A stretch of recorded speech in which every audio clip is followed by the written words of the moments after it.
This is the agreement, Zola. Your signature, and the debt is cleared. Nothing more, nothing less.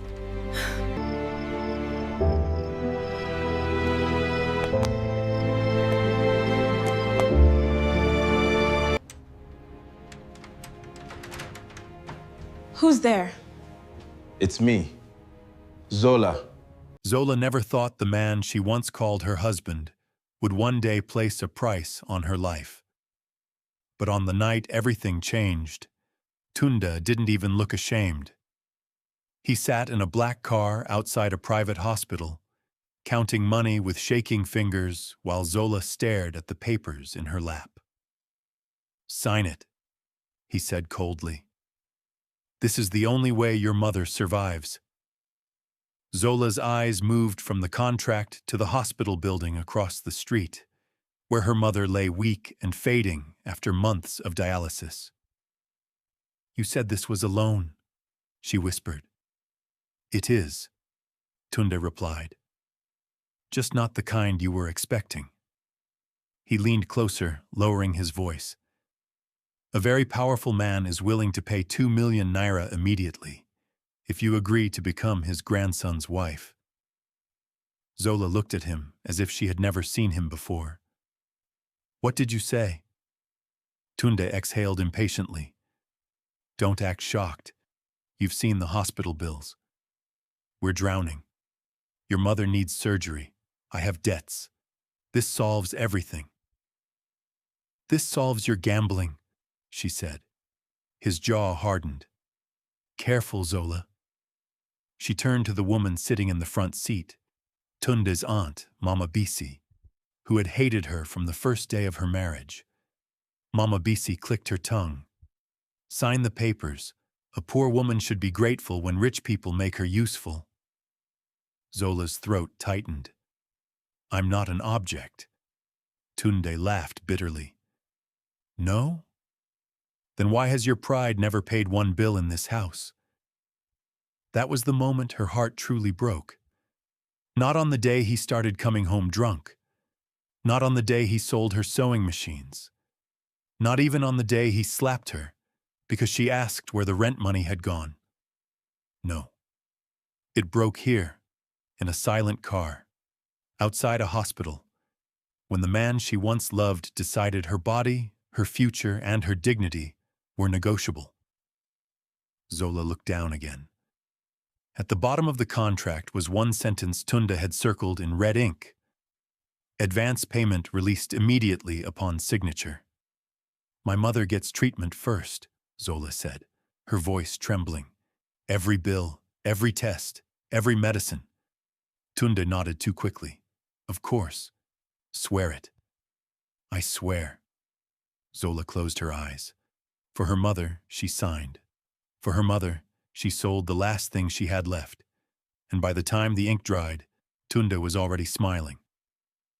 An hour later, the car stopped in front of a mansion so large it looked like a hotel. Tall gates, marble steps, armed security, soft golden lights. This was no ordinary home. "This is where they live?" Zola asked. Tunde adjusted his collar. "Yes. Behave yourself. These people can change your life." She looked at him in disgust. "You already changed it." He ignored her. Inside the mansion, they were led into a grand sitting room where an older man sat with a walking cane resting beside him. His white caftan was spotless, his posture regal, and his eyes sharp enough to silence a room. This was Chief Adewale Adebayo, the man who had just paid for Zola's future. He studied her for a long moment. "So this is the woman?" Tunda smiled nervously. "Yes, sir. My wife, Zola." "Ex-wife," the old man corrected. A servant brought forward a file. "The divorce papers were registered 1 hour ago. The marriage contract will be signed tonight." Zola's stomach dropped. Tunda had already filed the divorce. He had planned everything. He had never intended to ask her. He only needed her signature because the rich man required it. Chief Adewale leaned back. "You may leave now." Tunda blinked. Sir, you have been paid. Leave. Zola grabbed Tunda's wrist. My mother's treatment. He pulled away. It will be handled. Don't lie to me. His face darkened. You really should learn when to stop talking. Chief Adewale's gaze sharpened. Get out. Tunde straightened, then forced a smile at Zola. Try not to embarrass yourself. This family is your problem now. Then he walked away. Just like that, without guilt, without a backward glance. Zola stood frozen as the mansion doors closed behind him. Chief Adewale sighed. You look frightened. I was just sold by my husband, she said. How do you expect me to look? For the first time, the old man's expression softened. I did not bring you here for myself. Zola frowned. Then why am I here? He tapped his cane on the floor once. Because my grandson needs a wife. She was led upstairs by an older housekeeper named Mama Sade. The corridor was quiet, the walls lined with family portraits. At the last door, Mama Sade stopped. Prepare yourself, she said gently. For what? Mama Sade hesitated. For a wounded man. She opened the door. The room was dark, curtains half drawn. A tall man stood near the window, one hand resting on a table, the other gripping a white cane. He turned at the sound. Who is there? His voice was deep, calm, and tired. Zola stopped breathing for a second. He was younger than she expected, too young for this arrangement, too composed, too broken. Answer me, he said. Before she could speak, Chief Adewale entered behind her. Jabari, he said, I brought your wife. Silence, then. My what? Chief Adewale did not flinch. Your wife, her name is Zola. Jabari gave a dry laugh. Grandfather, I lost my sight, not my mind. You have rejected every woman I introduced to you. Because I don't want a nurse, a pity marriage, or a stranger. This is not pity, Chief Adewale replied. This is my final decision. Jabari's grip on the cane tightened. You cannot buy a human being and hand her to me like property. Zola stared at him. It was the first decent sentence spoken to her all day. Chief Adewale lowered his voice. I am an old man, Jabari. The board wants control of the company.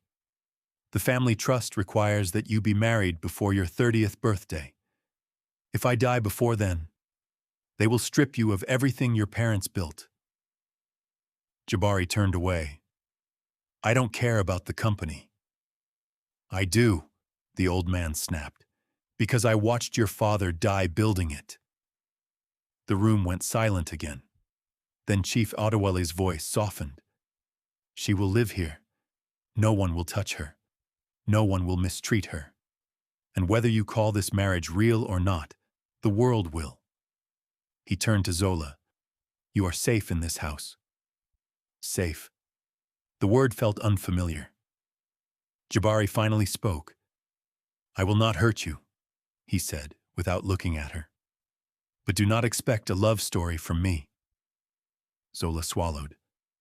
After the life I've had, kindness is enough. For the first time, he turned his face toward her. Though his eyes could not see her, somehow it felt like he did. The next morning, Zola woke before sunrise. It was instinct. Years of cooking, cleaning, and surviving had trained her body to rise before pain could catch up. She entered the kitchen and found fresh ingredients arranged like a market stall. Yams, peppers, onions, spinach, catfish, spices. Mama Saad smiled. You can rest here, madam. Zola shook her head. If I rest, I will think. So she cooked. Not because anyone demanded it, because cooking was the only language her hands still trusted. Later that morning, Jabari sat at the dining table while a servant placed the meal before him. He took one bite, then paused. Who made this? The chef straightened. It wasn't you, Jabari said calmly. Who made it? Zola stepped forward. I did. He was quiet. Then he took another bite, and another. This tastes like home, he said. Zola looked down. No one has ever said that to my food before. Jabari turned his face slightly toward her voice. Then everyone before me was foolish. That was the first moment she smiled in that house. A small smile, but real. Days passed, then weeks. Jabari was not easy. He was stubborn, proud, and hated being helped. He walked too fast when angry, refused to admit when he was tired, and pretended he didn't enjoy the meals she made. But little by little, Zola saw the truth beneath the sharp edges. He was not cruel. He was grieving. He had lost his parents in a plane crash 5 years earlier. Then, 2 years ago, he lost his sight while pulling factory workers out of a warehouse fire. The newspapers had called him a hero, but heroes still bleed in private. One afternoon, as Zola helped him choose a tie before a business meeting, Jabari said quietly, "Do you ever regret signing that contract?" She froze. Yes. His jaw tightened. Then why stay? She answered without thinking, because this is the first place I've lived where fear doesn't sleep beside me. Jabari said nothing, but that night, when Mama Sade brought Zola a new sewing machine and a stack of fabric, she knew exactly who had sent it. Then the truth arrived. It came in the form of a phone call from the hospital. Zola had gone there carrying fruit and hope. She left carrying heartbreak. At the billing desk, a nurse looked at her with pity. Your mother's account is still unpaid. Zola stared. No, that's impossible. My husband paid. The nurse checked again. No payment was made. If the balance is not cleared this week, her surgery will be postponed. Zola felt the room spin. Tunde had taken the money. Every promise, every lie, every sacrifice. He had stolen all of it. That night she sat alone in the garden behind the mansion, crying so hard her chest hurt. She didn't hear Jabari approach until he said, "Why are you crying?" She wiped her face quickly. It's nothing. That is the kind of lie people tell when it is everything. She turned away. My mother's treatment was never paid for. Tunde took the money. I signed away my life for nothing. Jabari said nothing for a long moment. Then he asked only one question. How much? Zola shook her head. No, I didn't tell you so you would pity me. He stepped closer, his voice low and firm. I do not pity you, Zola. I respect you. Tell me how much. By morning, the entire hospital bill was cleared. Not just cleared, upgraded. Her mother was transferred to a private renal center with a specialist surgeon.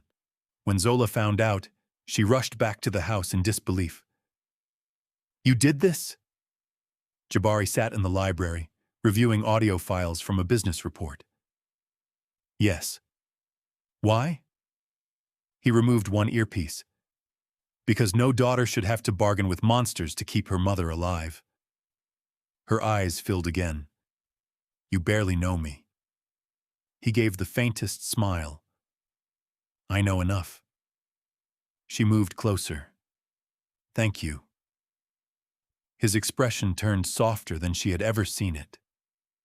Never thank me for doing what should have been done from the beginning. That was the day Zola stopped seeing him as a contract and started seeing him as a man. Their closeness grew quietly. He took her to the rooftop garden at night and asked her to describe the sky. She described stars like scattered diamonds over Lagos. He asked what she looked like. She laughed nervously. I don't know how to answer that. Try. She looked at him. I have dark skin like roasted cocoa, a small scar near my eyebrow from when I fell off a bicycle at 12. My hair is braided most days. And when I'm angry, my nose flares before I speak. Jabari smiled. And your eyes? She hesitated. My mother says they always look like I'm waiting for rain. His face softened. I think I would like your eyes very much. The air changed. Neither of them spoke, but both of them felt it. Meanwhile, Tunda's life was collapsing. The mistress he had spent Zola's sacrifice on had emptied his accounts and disappeared to Dubai. The betting shops he trusted had ruined him. The friends who praised him vanished. And when he learned that Zola was living in luxury inside the Adebayo mansion, his bitterness turned poisonous. He called her from an unknown number. So this is how it is, he sneered. You replaced me quickly. Zola's voice turned cold. You sold me quickly. I need money. You need shame, he laughed. You think that blind man can protect you forever? Before she could answer, Jabari's voice came from behind her. No, but I can destroy you permanently. Tunde went silent. Jabari took the phone from her hand.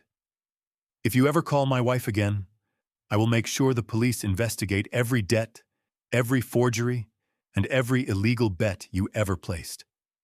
Do you understand me? He ended the call. Zola stared at him. My wife?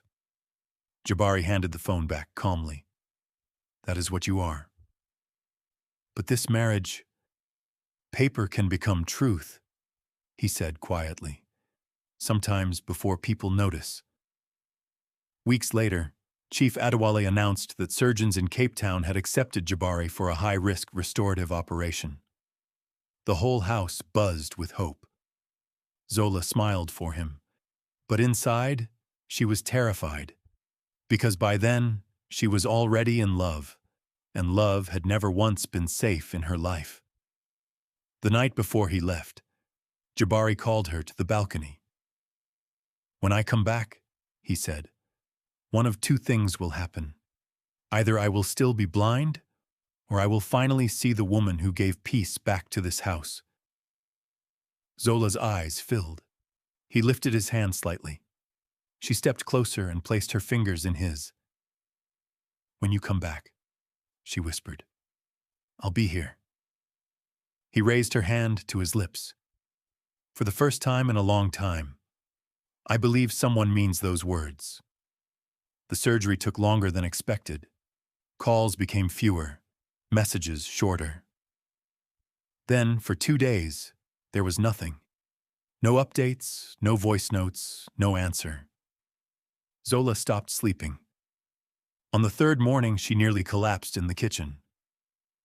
Mama Sede caught her arm. Sit down. I'm fine. No, you are not. An hour later, the doctor smiled. Congratulations, you're pregnant. Zola stared in shock. Pregnant, a child, Jabari's child. At the same time, the joy hit her. Terror followed. What if something had gone wrong in surgery? What if he never came back? What if history had decided to punish her again for hoping? That same afternoon, Tunde appeared at the mansion gates. Drunk, furious, desperate. He forced his way past a junior guard and grabbed Zola by the arm in the courtyard. You think you're too good for me now? He shouted. You live in this palace while I starve? Let go of me. You owe me. If I hadn't brought you here, you would still be nothing. She tried to pull free, but his grip tightened. Then a voice cut through the air like thunder. Take your hands off my wife. Everyone turned. At the top of the steps stood Jabari. No cane, no hesitation, no darkness in his eyes. He could see. Tunde released her at once. Jabari descended slowly, each step measured, powerful. When he reached Zola, he looked at her fully for the first time. And everything around them disappeared. His breath caught.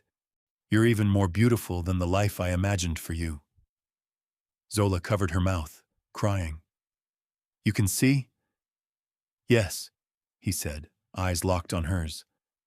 And the first thing I wanted to do with my sight was find you. Tunde tried to speak.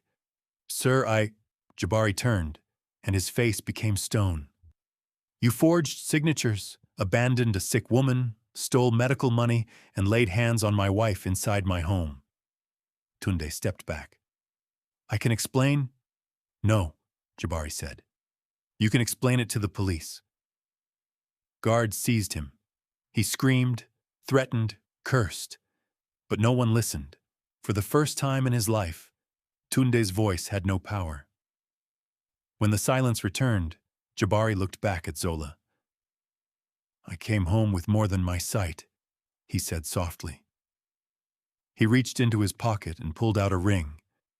Chief Adewale, Mama Sade, and the household staff watched in stunned silence. Jabari went down on one knee. The first time we married, it was built on pain, fear, and other people's decisions. His voice shook slightly. This time, I want it to be built on choice. Zola sobbed openly. Zola Adekunle, will you marry me again? Not as a contract, not as an obligation, but as the woman I love with my whole life? She laughed through tears. Yes. Then she placed his hand against her stomach. And there's something else you should know. He looked confused. She whispered, You're going to be a father. For 1 second he simply stared. Then he laughed, a full, stunned, beautiful laugh that echoed across the courtyard. Chief Adewale wiped his eyes. I asked God for one miracle, the old man said. He sent me 3. 3 months later, Tunde was facing fraud charges. A restraining order barred him from coming within 500 meters of Zola, her mother, or the Adebayo family. Zola's mother recovered steadily after surgery and moved into a sunny guest house on the estate, where she spent her mornings arguing lovingly with Chief Adewale over tea and newspaper headlines. And as for Zola, the woman once treated like merchandise now walked through life like royalty. On the day of their real wedding, she wore ivory and gold. Her braids were crowned with tiny beads that shimmered in the light. Jabari stood at the altar in a cream agbada, unable to stop smiling. When the pastor said, Who gives this woman? Chief Adewale lifted his cane and said proudly, Heaven tried to break her, but God preserved her for this family. The guests laughed softly through tears. Jabari took Zola's hands. The first time I knew your voice, he said, I felt peace. The first time I tasted your cooking, I felt home. The first time you trusted me, I felt worthy again. Zola smiled through happy tears. And the first time I met you, I thought life was ending, she said. I didn't know it was beginning. He slid the ring onto her finger. I choose you in light.